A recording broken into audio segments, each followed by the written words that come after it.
Hey guys, চলে এলাম। আমার রান্না বান্না সব ফিনিশ হয়ে গেল।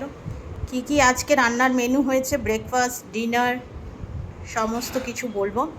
প্রথমে চলে আসছি নুডলস। আপনাদের সকালেই বলেছিলাম যে হোয়াইট নুডলস বানাবো, যে আগেকার মায়েরা যেরকম বানাতো সয়াবিন, পেঁয়াজ, আলু, টমেটো দিয়ে, সেরমভাবে একটা নুডলস বানিয়েছি। তারপরে লাঞ্চে চলে আসছি। এই হচ্ছে ভাত, গরম গরম ভাত, এটাই ডিনারে হবে।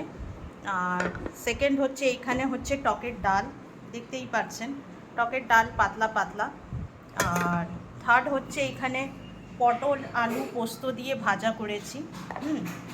আর এখানে হচ্ছে নিম বেগুন উচ্ছে দিয়ে ভাজা, নিম বেগুন আলু উচ্ছে দিয়ে ভাজা, এই হচ্ছে রান্না। আর সেকেন্ড হচ্ছে আর একটা জিনিস রান্না করেছি, সেটা হচ্ছে মাছের কালিয়া। এই যে মাছের কালিয়া, যেটা আপনাকে দেখাচ্ছিলাম, কষাচ্ছিলাম, সেটা এটা হচ্ছে মাছের কালিয়া। তো আজকে রান্না বান্না এই মেনু হয়েছে। আপনাদের কি হয়েছে জানাবেন। থ্যাংক ইউ এভরিওয়ান, ভালো থাকবেন।